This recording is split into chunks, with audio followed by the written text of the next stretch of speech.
Muy bien, bueno, muchas gracias por la presentación, Anaí, ya sabéis quiénes somos, pero ahora quiero que nos contéis más en profundidad algo más de vuestras compañías o instituciones a las que representáis. Así que empezamos por aquí, Guillermo. Gracias, Clara. Bueno, lo primero, gracias a Restauración News, Grupo Peldaño, por la invitación. Yo soy el Chief Digital Officer de Comes Group, empresa de restauración organizada, que a priori manejamos 6 marcas. Lizarrán, una casa muy histórica, Pinchos, unos 60 puntos de venta aproximadamente. Cantina Mariachi probablemente es la primera franquicia de comida mexicana en España, según me cuentan. Yo no he tenido, no había nacido, bueno, sí había nacido, pero era muy pequeño cuando salió. Don G es una hamburguesería situada sobre todo en el norte de España, en el País Vasco, con unos 16, 18 puntos de venta. La cuarta marca dentro de la casa es Pomodoro, aproximadamente unos 100 puntos de venta. Sabéis que es un concepto de Smart Cost, ¿no? Que se inició con el modelo de todo a 3,90, ya eso hoy no se cumple, pero sigue ofreciendo una calidad de comida muy buena, un precio muy razonable. Y la última en sumarse a este proyecto ha sido Levadura Madre, con 145 puntos de venta ya, si no me falla la memoria, ¿eh? Que muchos de vosotros le conoceréis. Buenas, yo soy Iván Sanzano, llevo la dirección de Pizzerías Carlos. Pizzerías Carlos es una cadena de pizzerías que ha crecido desde 2016 exponencialmente a día de hoy. Tenemos 95 pizzerías en toda España y bueno, pues destaca bastante por la calidad del servicio y la materia de las pizzas. Bueno, yo soy Javier Silva, soy el responsable de toda la parte de datos y aplicaciones de Grupo Hirviendo. Bueno, nuestras marcas, la más conocida es Perre Chico y es en la que está en expansión, son las tabernas vascas. De hecho, de allí venimos, del País Vasco, donde tenemos otra marca que se llama La Escotilla, que es una taberna de pinchos pero más orientada a productos del mar. Y tenemos otra tercera marca que se llama José Mari Donosti, que está en San Sebastián y que es como un modelo de Perre Chico, pero más reducido. Y Pablo, tú cuéntanos que nos vas a aportar otra visión. Yo soy el rara avis, yo creo, de la mesa. Yo soy Pablo Blanco, soy el presidente de ASIC, la Asociación Española de Seguridad y Crisis, que nos dedicamos, nuestro objetivo es una asociación sin ánimo de lucro y nos dedicamos a fomentar la cultura en ciberseguridad, inteligencia y seguridad patrimonial. Aparte, con otra gorra, soy el director de riesgo operacional y ciberseguridad de un banco. Y bueno, y voy a intentar no ser tan aburrido como ellos, ¿no? Que los mensajes me parecen súper impactantes con tantos restaurantes, tantas comidas y demás, y a ver si aprendemos todos un poquito. Eso es. Muy bien, bueno, pues para empezar vamos a ir al turrón.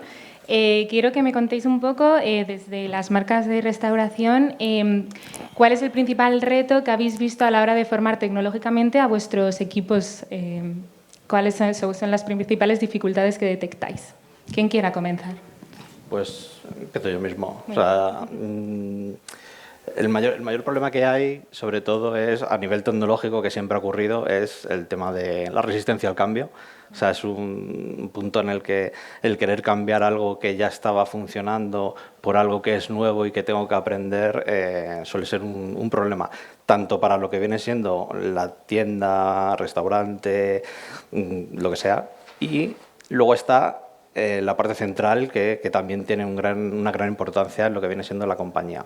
Y luego está, en el sector en el que estamos, la alta rotación de personal que estamos últimamente sufriendo. Entonces hay que adaptar un poco la manera en la que se forma el personal o cómo sintetizamos la información que queremos transmitir para que sea en poco tiempo útil ya para trabajar.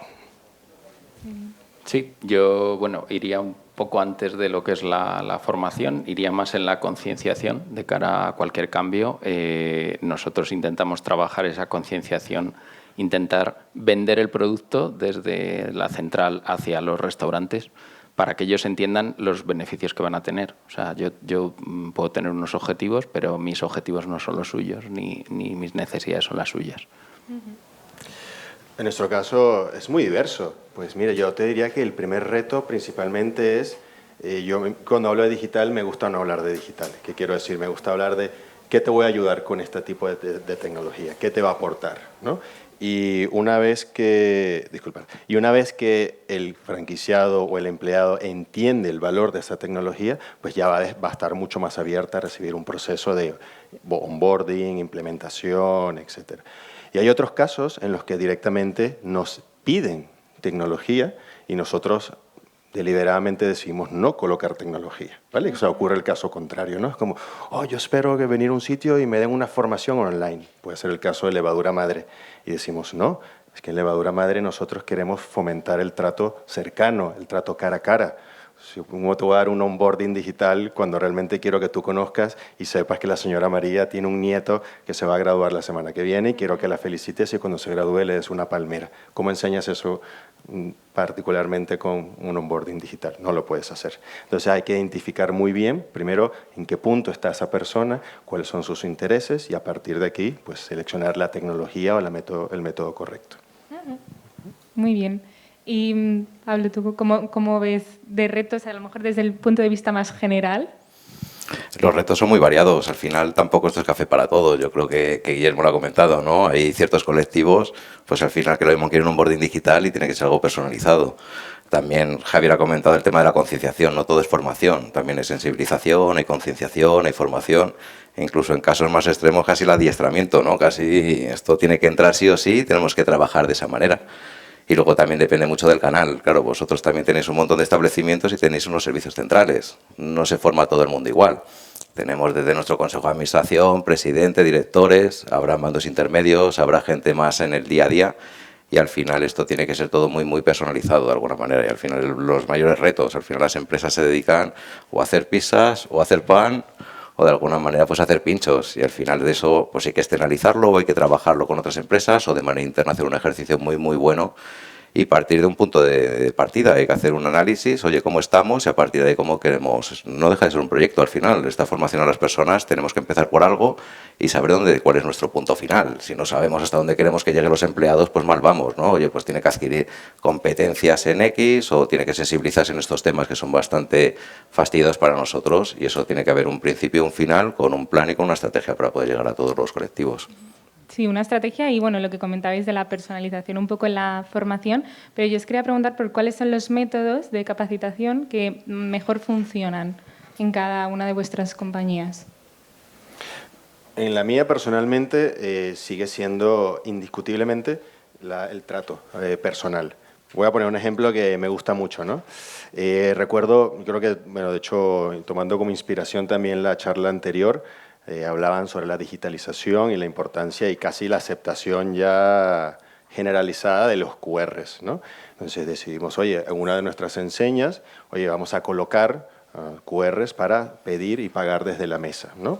La primera fue una formación pues muy fina, trato al personal cercano, entiende el valor, esto te va a ayudar, creo que te va a mejorar el ticket medio, inclusive no te va a evitar el, por favor, camarero, puede venir a una bebida extra, ¿no? O sea, te va a llamar todo eso y funcionó muy bien. Entonces decidimos hacer un rollout, ¿vale? Con un plan de formación, pues, vídeos, YouTube, etcétera, y nos identificamos que en algunos sitios donde se implementaba las transacciones eran cero. Pues como, hostia, ¿qué pasa aquí? No puede ser, o sea, vamos a ver qué está ocurriendo. Y cuando llegábamos y conversábamos con el personal, pues resulta que sentían que esa tecnología la veían como una amenaza para su trabajo. Decían, no, es que yo soy un camarero que me he especializado, me sé la carta y ahora este QR me puede quitar el trabajo a mí, ¿vale? Entonces, fijaros como una cosa que puede ser tan sencilla, oye, no, es volver a contar el mismo proceso, es ir una y otra vez y al final no se trata de te envío un correo, implementalo, ahí está el PDF, imprímelo y pega las pegatinas de los QRs. Oye, déjame contarte para hacerte también parte del proceso. Y ahí lo que aprendimos es que tu primer aliado para la implementación de tecnología siempre tiene que ser la persona que trabaja en el local, siempre. Entonces, más allá de pensar qué aportación puede tener para el cliente, que es muy importante y es casi que la dinamización de la tecnología, es, oye, ¿cómo hago para que la persona que va a estar ahí al día a día se convierta en mi aliado? Y eso, los aliados, no hay otra forma mejor que hacerlos que dándoles cariño, llamándoles, estando pendiente de ellos, etcétera. Pero bueno, siempre hay garbanzos negros, ¿no? Creo, por decirlo, ¿no? Que por mucho cariño que le des a alguien, lo mismo no es correspondido, ¿no? Muchas veces, o sea que se... Pasa, y de hecho pasa lo típico, nosotros vemos la curva de adaptación tecnológica, ¿no? Si me pongo así en plan consultor, siempre es como, tengo un QR que te va a pedir desde la mesa, y siempre salen los 3, 4 franquiciados, yo lo estaba esperando, yo lo quiero, por favor, ponerlo mañana. Entonces lo poníamos, estaba muy bien, no sé qué, y luego el segundo dice, oye, me gustaría contártelo esto. No, yo voy a ver a qué tal le va al otro. Y ya cuando tengas resultados buenos o malos, ya me los cuentas, ¿no? Y hay un último franquiciado que es, oye, te quiero contar esto, que la mitad de la red lo tiene. Hostia, no, es que mi mujer dice que eso... No, es que llevamos 15 años trabajando así y no lo vamos a poner en nuestro local. De que, espérate, vamos a hablar un poco con la mujer, no sé qué y tal. O sea, que a veces hay que adaptar mucho caso a caso, ¿no? O sea, nunca pusimos en la ecuación de hablar con la mujer del franquiciado para que acepte una tecnología para... Esas cosas pasan. Nos reímos, pero pasan. Y al final tienes que traerte el equipo contigo, ¿no? O sea, oye, ¿qué te preocupa? ¿Qué hay detrás de todo esto? Es que creo que esto va a traer un coste extra. No, todo lo contrario. Vale. Cuando ves tu P&L, al final, pues, es un franquiciado que tiene deudas, etcétera. Oye, te voy a ayudar a implementarlo. Y entonces eso al final, pues, tiene una conversación, pues, mucho más amable, no solo desde el punto de vista de negocio, sino que también con la mujer del franquiciado, que también es un stakeholder importante, ¿no? ¿Os pasa? Sí pasa. De hecho, a mí me pasa exactamente lo mismo. A mí me gusta que la primera implementación de una nueva tecnología sea presencial, porque bueno, vas a ver muchas cosas sobre la marcha que no habéis tenido en el roadmap y vais a solucionarlo.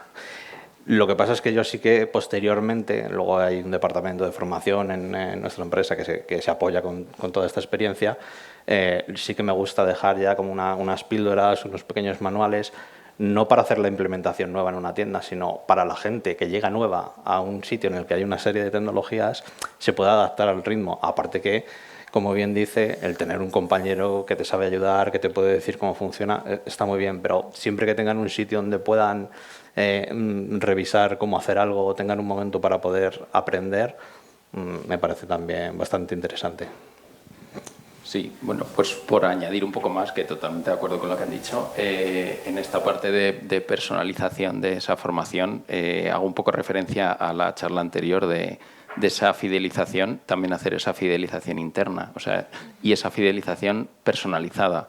O sea, no es lo mismo, pues como decíais, un franquiciado a lo mejor joven que tiene una mentalidad muy tecnológica que alguien que viene de la hostelería tradicional y que pues quiere todo cercano, presencial y que además posterior a esa implantación le hagas un acompañamiento también, no solo en esa formación previa, sino durante, cuando ya lo están usando, un acompañamiento al principio, pues cada 2 o 3 días, ver cómo va, qué cosas se pueden mejorar, qué cosas se pueden adaptar.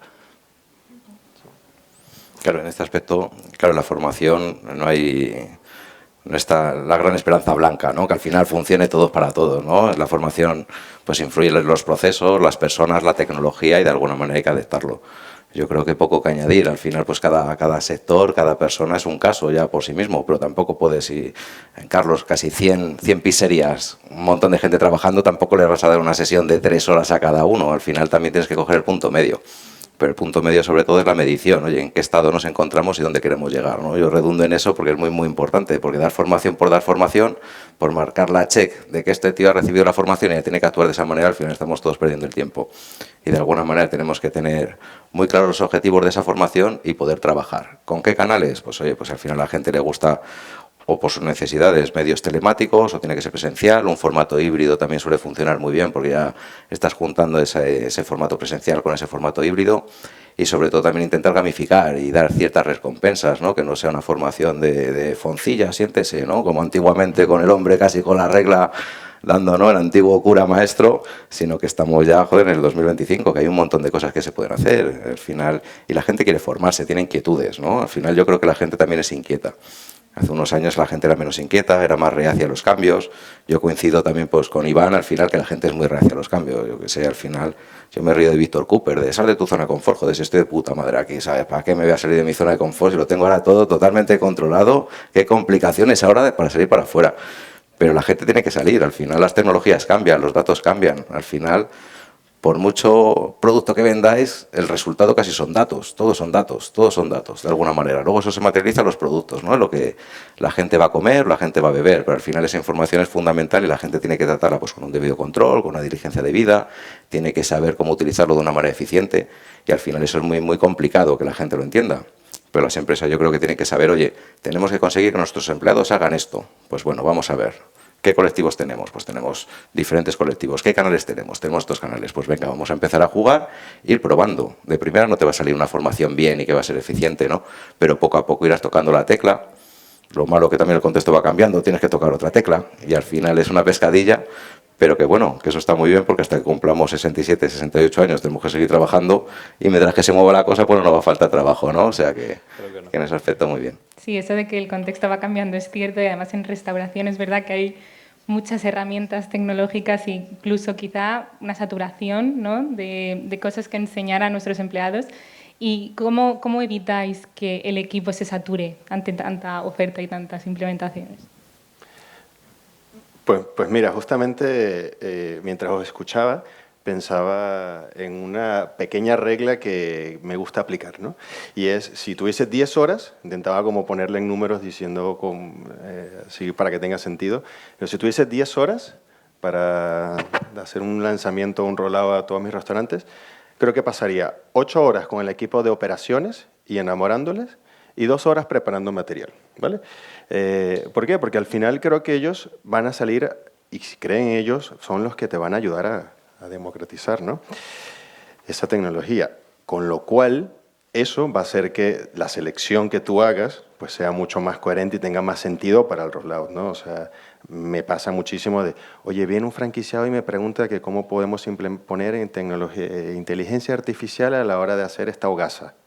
No la necesitas. O sea, ahora mismo no la necesitas, ¿vale? Es un proceso manual, etc. Ahora, donde sí necesita inteligencia artificial, oye, pues vamos a crear un modelo de machine learning democratizado para hacer proyección de ventas.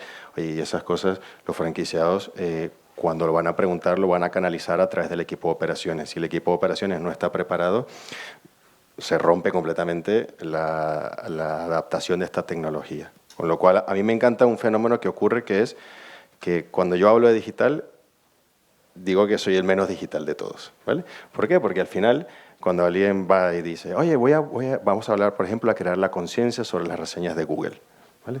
Y cuando alguien dice, ya eso no pertenece al universo de Guillermo, sino pertenece al discurso de todos, dice, muy bien, lo hemos adaptado. Cuando se implementó el delivery en una de nuestras casas, era como, no, es que hay un problema en delivery, hablar con Guillermo. No, se ha implementado muy bien a través del equipo de operaciones. Oye, se ha implementado muy bien una herramienta de no sé qué, y ya yo voy por los pasillos y escucho, no, es que claro, pasa esto con este agregador y el integrador y entonces hay que... Vale, perfecto, me encanta, está muy bien y hay que preparar el equipo de operaciones para ello. Y es una cosa que a mí me ha funcionado muy bien y eso para muchas conversaciones de ponemos esta tecnología, no la ponemos la otra, esto sí, esto no, dejarlo que el equipo de operaciones hable sobre todo con la red, tenga mucha facilidad y luego por nuestro lado nosotros nos encargaremos de, oye, pues entender, tener un poco de sensibilidad que está ocurriendo con el negocio para buscar la tecnología que se puede implementar. Estoy totalmente de acuerdo. O sea, de hecho, yo estaba pensando en enfocar a veces mucho en la tienda, ¿no? En la persona que va a trabajar, módulos sencillos, que sea una herramienta. A mí me gusta mucho crear un ecosistema. O sea, no voy a hacer aquí publicidad de nada, pero me gusta trabajar todo un mismo entorno porque es muy amigable a la hora de tener una experiencia para el usuario, que sea todo igual, es muy sencillo a la hora de que entienda o vea o algo que va a hacer por primera vez sea muy simple.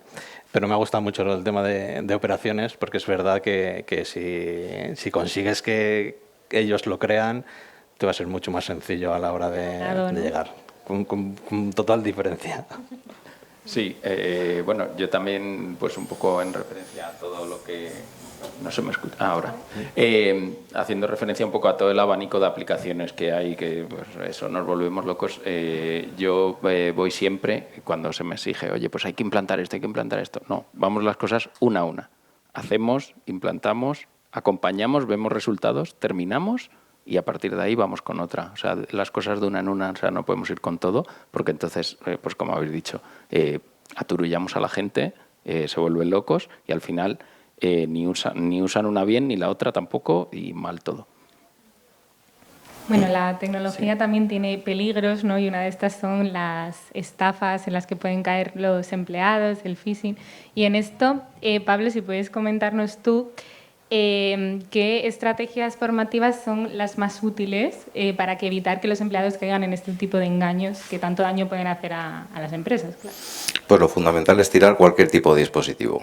Si no queremos que nos estafen, tiramos todo y ya no se nos ocurre nada. No, fuera de bromas, al final hay que conocer un poquito de dónde viene el problema. El problema viene al final que hay mucha filtración de información. Hay filtraciones en grandes empresas que al final tienen todos tus datos y con esos datos al final hacen ciertos ataques dirigidos, ¿no? Puede ser smishing con los SMS o phishing ya se utiliza menos. Se utiliza mucho ahora el smishing, un SMS y luego una llamada de teléfono, ¿no? Yo desde mi gorra de responsable de fraude dentro del banco, pues al final tenemos ciertos problemas. ¿Qué pasa? Bueno, es público, pues yo qué sé, atacan y sacan la información de todo Repsol Energía, de todo un montón de clientes de Santander, de Decathlon, tal, y al final, oye, pues tienes tu nombre, apellidos, tu DNI, dónde vives, tu teléfono y una llamadita, al final, pues es que no te pilla de improviso, ya sabe todos mis datos, este es mi banco, ¿no? Voy a darle esa OTP, ese código para poder operar. Y al final es muy complicado discernir qué es bueno o qué es malo, porque es que incluso ahora va a salir en junio, va a salir una orden del Ministerio de Transformación donde se van a evitar todos los ataques relacionados con el ID spoofing, que es que suplanten tu identidad. El ID donde tú recibes tu llamada o tu SMS se tiene que registrar en la CNMC y de alguna manera nadie lo puede utilizar. Hasta ahora yo podría mandar como si fuera Yasid un mensaje a Iván diciendo que tienes aquí tu pedido o tal. Eso ya, pues en junio o julio, pues desaparece, ¿no? Esas técnicas, pero los malos siempre van por delante. Y de alguna manera, pues ¿cuál es la solución de todo esto? Pues concienciarnos. Al final todo esto ha venido a muy corto plazo. Desde que salió el primer coche hasta que pusieron el primer cinturón de seguridad obligatorio, el primer coche saldría en 1910 y el primer cinturón pues sería en los 90. Ahora mismo llevamos con la tecnología muy poco. Y al final tenemos poca cultura de seguridad, sobre todo, todavía nos creemos muchas cosas y sobre todo cuando recibes un mensaje con cierta inmediatez, oye, que tienes 1.500 euros, que si esta transferencia no es tuya, pincha aquí. Te mandaron a landing, un usuario, una clave, metes tu usuario, luego una llamada de una persona que no es ni siquiera del banco y te dice, oye, que para anular la transferencia vas a recibir un código y ya el malo ya está metido en tu banca en línea y ya empieza a realizar ciertas operaciones.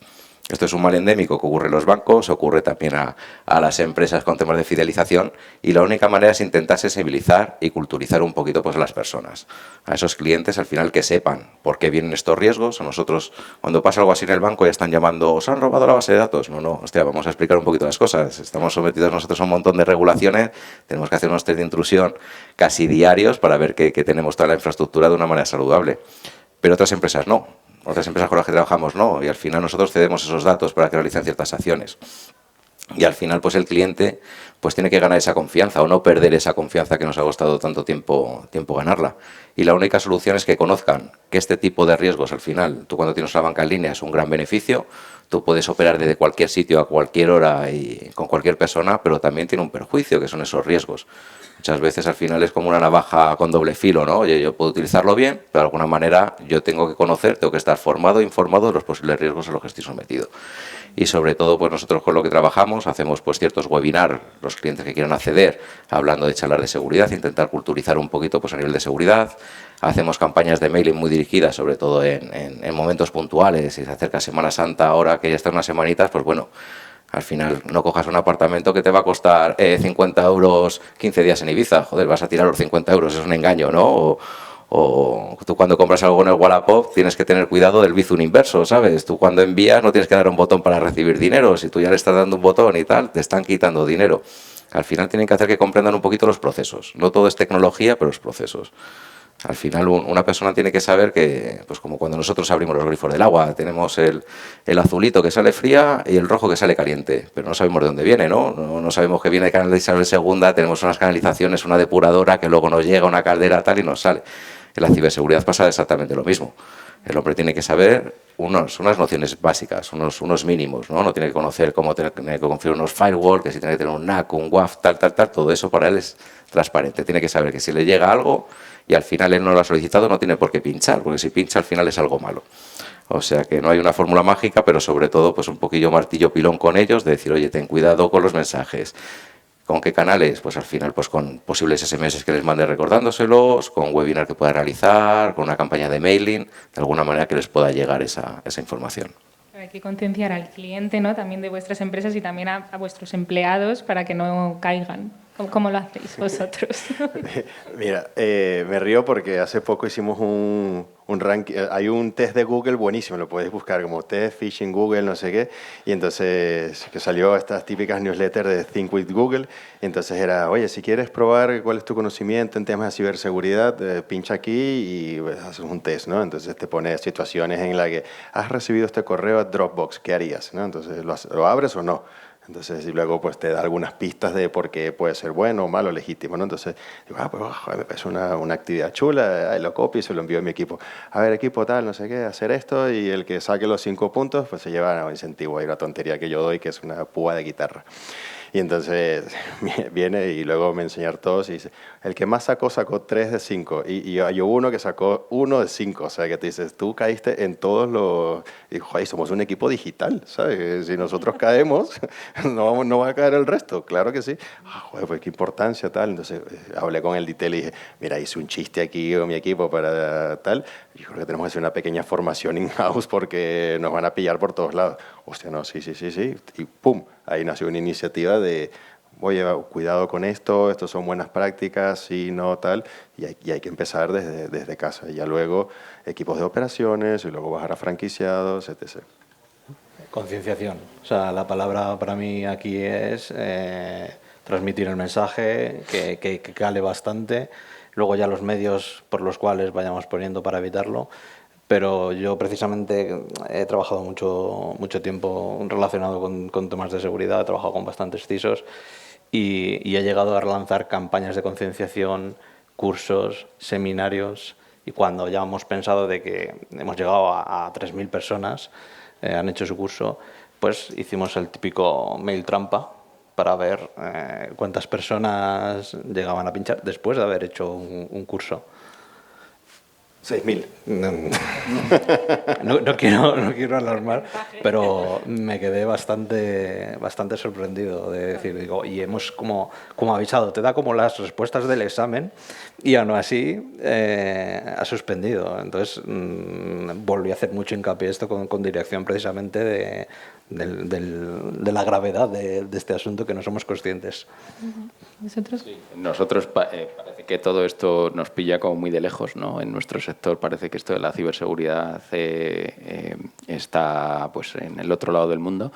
Y en nuestro caso hemos tenido que sufrir un robo de contraseñas de un portal nuestro para darnos cuenta y tener que enviar esa concienciación a todo el mundo, sentarnos, oye, si recibís cualquier tipo de correo de un proveedor que no hayáis solicitado, de un proveedor que no es nuestro, no sé, cualquier cosa que os pueda sonar raro, levantar la mano. Lo primero, levantar la mano. Ante la duda, quietos todos, porque si no, o sea, las consecuencias pueden ser pues bastante malas. Claro, yo comentar lo último. Hicimos una concienciación hace años y llevamos al mayor gurú de seguridad, Bruce Schneider, que es el americano la leche. 3 horas, ahí el tío dando una chapa, súper excelente, una cosa de estas que dices, ostras, esto es algo que se nota que dices, este tío por eso es el gurú a nivel mundial de temas de seguridad. Y luego dejamos unos pendrives señuelos en la entrada y en algunos sitios pues para ver luego cómo la gente reaccionaba. Y después de 3 horas, Bruce Schneider contando y haciendo aquí una charla magistral, la gente salía a fumar, cogía el pendrive y lo primero que hacía era ir a su ordenador, pin, y lo pinchaba. Digo, ostras, esto no ha funcionado, ¿sabes? Porque no es únicamente una acción puntual lo que tengas que hacer. Esto de la seguridad es un cambio cultural dentro de la compañía. Lo que tienes que hacer es un goteo y un día mandas un mensaje a toda la compañía. El otro día trabajas con señuelos, oye, pues para ver, y al final haces un curso de reciclaje sobre esos señuelos que no haya clicado. Hombre, el que ha clicado 12 veces, pues ya que vaya a hablar con el jefe, decir, oye, te cortamos los dedos, ¿sabes lo que hacemos contigo? ¿Sabes? Te quitamos el ordenador porque es un peligro con ello. Pero de alguna manera esto no funciona con una acción puntual, porque una acción puntual al final, de alguna manera, se va a quedar en esa acción puntual.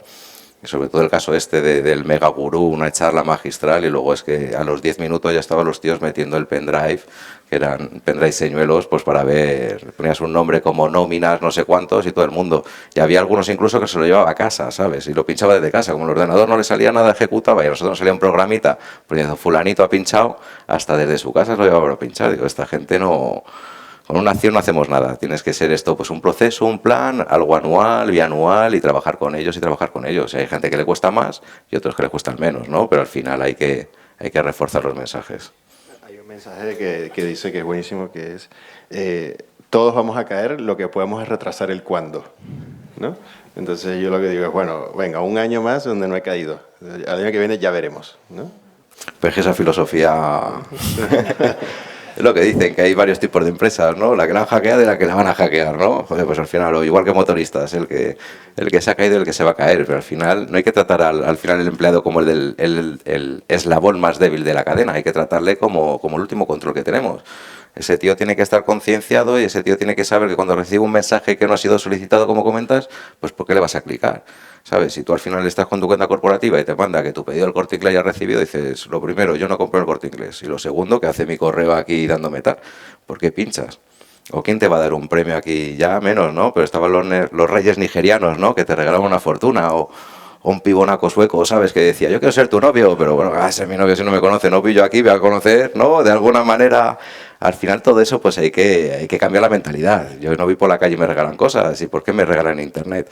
Al final todas esas cosas es complicado porque al final también está la necesidad. Te pillas toda la cuesta de enero, joder, y te dicen que te van a regalar o que te sale, pues imaginaros, yo que sé, un iPhone a 250 euros, dices, hostia, claro, hostia, encima me pilla mal, no tengo dinero, pues venga, pues voy a intentar comprarlo, pero que es todo un engaño y es lo que tiene que coger esa culturilla. Yo a veces les hago perder el tiempo. Te lo prometo. Cuando estoy aburrido, digo, oye, ¿tengo usted un iPhone? No sé. Sí, estoy interesado, cuéntame. Y intercambiamos correos. Tiempo. Para que esté entretenido, Sí, ¿no? sí. Y hasta que ya después se dan cuenta que me lo tomo cachondeo y entonces pues los bloqueo. Pero a veces por diversión les digo, sí, cuéntame más. Pero un solo iPhone, ¿no? Que vamos a hacerlo a 10. Y que te deposito más, están baratísimos. Abrimos una tienda en Wallapop, una vez le pregunté a uno. Pero bueno. Muy bien. Y bueno, también, claro, vosotros desde vuestras empresas trabajáis con proveedores, por ejemplo, para el tema del delivery. Entonces, ¿cómo os cercioráis de que estas empresas, estos partners con los que trabajáis, también cumplen con estos estándares de ciberseguridad que son necesarios? En nuestro caso, tenemos la suerte de que nuestros POS tienen la funcionalidad donde los integradores pasan directamente, ¿no? No pasamos a través de un middleware o un proveedor que luego se conecta con nuestro POS. Con lo cual, no digo que reduce, pero bueno, esto es como todo, ¿no? Si tienes más piezas, pues tienes más puertas de entradas, ¿no?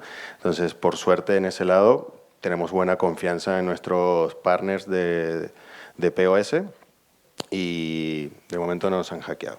Así que, bien.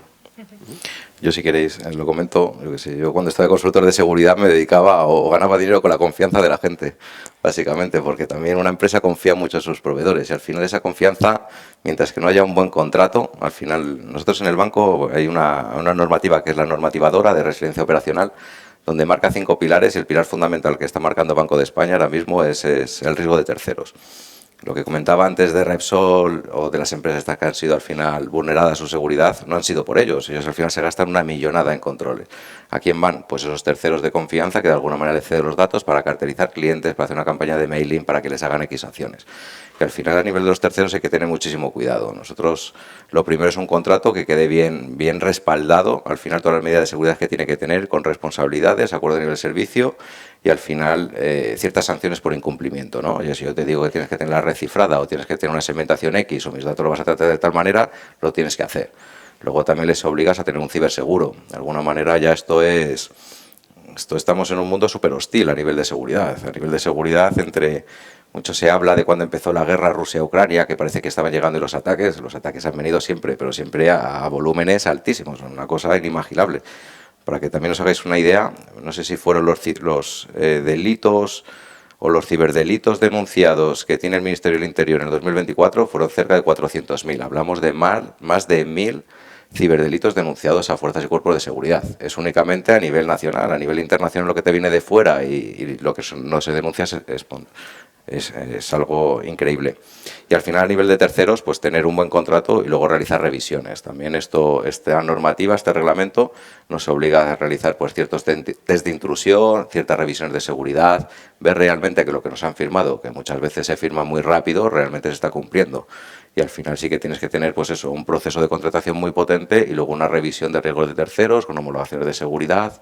Algo que parece que es muy complejo, pero luego en cuanto enganchas el proceso es algo que va como un tiro, es algo relativamente sencillo. Muchas veces esas pruebas se pagan, incluso pues el propio proveedor que quiere trabajar contigo es el que las va a pagar, pero tienes que tener una garantía mínimo de que tú le vas a dar esos datos y los va a tratar como mínimo como los vas a tratar tú, ¿sabes? Ni más ni menos, pero por lo menos como los vas a tratar tú. Iván, Javi, ¿cómo...? Sí, una pequeña evaluación. Siempre hay ciertos factores que te dice una empresa, pues si tiene una ISO 27001, que son normativas de seguridad, eso ya te influye bastante. Obviamente el tema del contrato me parece básico y por añadir algo más, ¿qué pasaría en caso de si sufrimos una pérdida de información? O sea, ¿qué proceso tenemos para actuar? ¿Cómo se desata? ¿Qué proceso se va a hacer? ¿En qué momento? ¿Y qué medidas vamos a tomar para informar a los clientes en el caso de que haya habido fuga de información? Y poco más que añadir ahí. Sí, bueno, yo pues volviendo un poco al tema de antes de todo el ecosistema de aplicaciones, aparte de lo que pueda ser delivery en otro tipo de aplicaciones, sí que bajo nuestra experiencia sí que ha habido algún momento que a nivel contractual ha habido que decir, o sea, aquí me pones una única cláusula de seguridad de los datos o de quién es la responsabilidad de esa gestión de los datos. Falta un poco más. Yo creo que pues en ese aspecto que he dicho antes de que parece que esto nos pilla muy de lejos, incluso también en nuestros proveedores parece que les pilla muy de lejos y que no hay esa seguridad, valga la redundancia, de que se vayan a hacer responsables, tanto ellos como nosotros, de una pérdida de información o de un ciberataque, lo que sea. Y bueno, un tema que también me gustaría tocar es el de, bueno, estamos hablando de datos, ¿no? En este caso de la seguridad de los datos, pero también quiero hablar del uso ético de los mismos. Y quería preguntaros por cómo formáis a vuestro equipo, volviendo al tema de la formación tecnológica, para que usen estos datos de la manera correcta. Yo creo que en nuestro caso una forma de tener más control y seguridad y poder dormir más tranquilos todos es a qué datos le permites acceder, ¿no? Eso es muy importante. Si hay un empleado que dice, bueno, yo quiero que accedes aquí hasta la dirección de personal de esta persona, es como, ¿por qué este empleado tiene acceso a estos datos? ¿No? Eso sería la primera pregunta. Entonces yo siempre digo, vamos a crear, tenemos esta cantidad de datos que en Power BI o Analytics o lo que sea, digo, vale, yo la quiero democratizar, pero ¿qué información quiero democratizar? Porque al fin, una vez que yo democratice eso, con la mejor intención del mundo, ya no quiero que sean mis datos, es datos de las compañías. O sea, yo no quiero ser celoso con los datos. Creo que podemos todos hacer un mejor trabajo, pero tampoco te voy a dar acceso a todos los datos que pueden tener cierto riesgo, que luego pueden fugarse por uno u otro lado, ¿no? Entonces, hay un tema de criterio que creo que es importante abordar. Sí, pero ahí te sumo que hay datos que para el día a día de un trabajador son críticos, como puede ser un nombre, una dirección y un teléfono, que tienen que trabajar con ellos. Ya tiene que crear el pedido para que se le envíe a esa persona que lo ha solicitado. Entonces, vuelvo a lo mismo de antes. O sea, hay que concienciar, hay que haber dado un curso, hay que tener muy claro que eso es peligroso, el trabajarlo o enviarlo o hacer una foto con tu móvil porque es más rápido que si estoy esperando que la impresora no va a imprimir. Hay que tenerlo muy claro, hay que concienciarlo y no solo a nivel del trabajador, o sea, el jefe de la tienda, el supervisor de operaciones, el director de IT y el propio CEO de la empresa. O sea, debe ser algo institucional. Sí, eso es un poco viniendo desde abajo, desde que el que atiende o el que coge una reserva, que está cogiendo un mail, pues evidentemente hay que transmitirle, oye, no hagas nada con ese mail, no cojas el número de teléfono para algo que no te lo ha dado la persona. Y luego ya, pues como comentaba Iván, a nivel de la central, cuando tú, pues eso, hablamos de dashboard o informes, publicas un informe que puede tener datos sensibles de la compañía, pues también en la parte de los sistemas centrales transmitir, oye, estos son datos confidenciales, no pueden salir de aquí, concienciación. Claro, yo en ese aspecto añadiría también que tenemos una regulación pues bastante estricta, ¿no? Yo creo que todos trabajamos con la Directiva Europea de Protección de Datos, GDPR, y de alguna manera también esa ética va en línea un poco con lo que podemos o no podemos realizar, ¿no? Y sobre todo, como han comentado los compañeros, la finalidad de esos datos. Yo tengo datos de clientes y tengo su nombre, su direcciones para mandarle algo. No es porque me ha gustado ir a visitarle o para lo que sea. De alguna manera, la ley es la ley y, ante todo, lo primero que tenemos que hacer es cumplir la ley. Ordenarlos, tener una debida diligencia, un debido control sobre esos datos y luego utilizarlos con una finalidad legítima. Realmente ese tío nos ha dado los datos ¿para qué? Para mandarles algo, ¿no? El tema luego de los informes y demás que haya que realizar, temas estadísticos, pues habrá que anonimizar o de alguna manera también buscar una trazabilidad de quién puede acceder y cuál es la finalidad de la que acceda. Pero al final yo creo que la premisa principal en este tema de la ética es, oye, tenemos que cumplir la ley. Al final la ley está para cumplirla, nos guste o no nos guste, y nos dificulta en muchas ocasiones por ciertas acciones, y la finalidad del tratamiento de esos datos es algo fundamental. Y al final eso se consigue como casi refraseando a Javier con la concienciación, porque al final siempre estamos en lo mismo. Si dejas a una persona que haga lo que quiera con esa información, pues al final a saber lo que hace, ¿no? Es un gran problema, pero al final tú le tienes que marcar esos procesos, de alguna manera lo vas a realizar de esta manera, le vas a dar la tecnología y le vas a formar, ¿no? Para que pueda usarlo de manera coherente. Hay mucha gente que de partida no lo sabe, no conoce, no tiene por qué conocer una legislación, claro, y a lo mejor no sabe ni siquiera que está incumpliendo una ley. Simplemente, oye, pues yo lo he hecho esto con toda mi intención, mi mejor intención, y a lo mejor está incumpliendo una normativa, una ley. Y claro, ahí hay un problema grande. Bueno, por ahí está el dicho ¿no? Del desconocimiento de la ley no exhibe de su cumplimiento, ¿no? Y ahí al final, quien paga la fiesta luego son las empresas y las multas son la leche, ¿no? Al final es una cuantía pues muy, muy importante. Que lo mismo una empresa muy grande pues aún sobrevive, pero una empresa lo mismo un poquito más mediana, le meten un rejonazo de 8 o 10 millones y ya ves lo que haces. Muy bien. Bueno, la concienciación es clave y ya en esta última pregunta, que es un poco a modo de conclusión, creo que vamos a volver a repetir esto.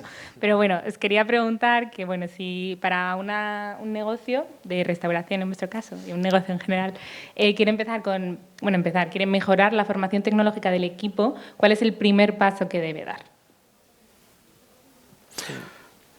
Yo me repito en este caso, porque creo que es muy importante traer a las personas contigo, poner en valor para que esa tecnología está en la casa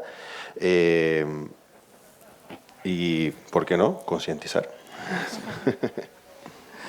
Bueno, o sea, si una nueva empresa, o sea, está pensando en hacer una formación tecnológica, o sea, el por qué, ¿no? Primero, o sea, ¿por qué voy a hacer una formación tecnológica? ¿Qué quiero? O sea, ¿qué necesidad es la que tengo?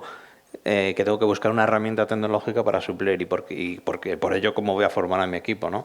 Bueno, pues o sea, lo primero es identificar muy bien qué es lo que queremos hacer. Una vez tenga claro qué herramienta o qué solución voy a utilizar, busco qué plataforma, pues al final lo que hemos comentado antes de si va a ser online, si voy a tener unos manuales, unos procedimientos, si voy a ir allí a la propia tienda a dar la formación presencial. Eso es lo primero que hay que plantearse. Entonces, en base a ello, actuar de una manera u otra.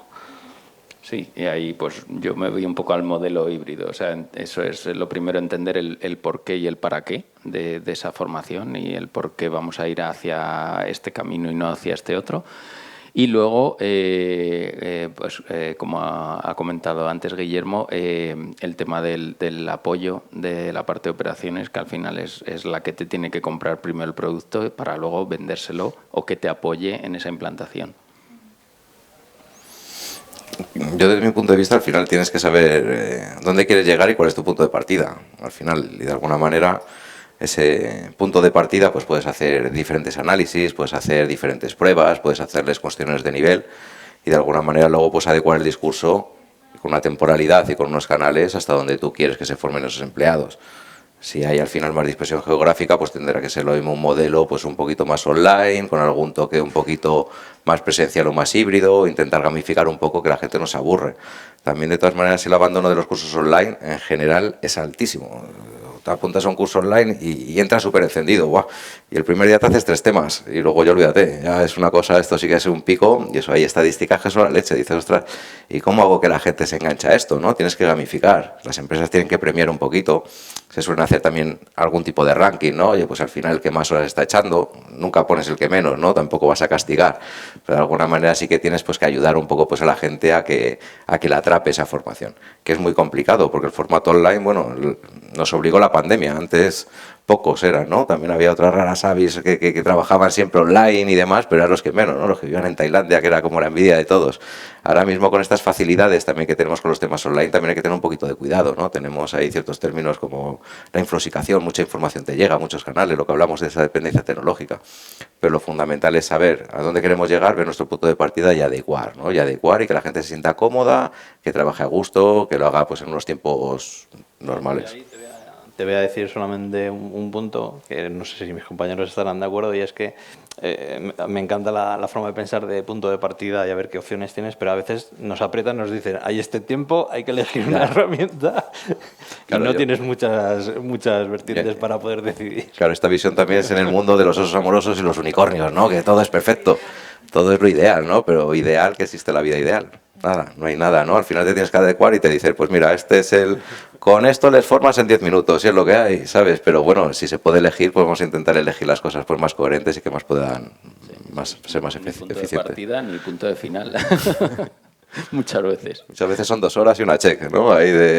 Pero bueno, intentemos que sea de otra manera, ¿no? Eso es. Muy bien, chicos, pues muchas gracias por todo. Esto sería todo. Espero que hayáis aprendido. Y bueno, ahora tenemos un cóctel en el que podemos disfrutar y compartir un poco qué nos ha parecido esta jornada. Muchas gracias. Gracias.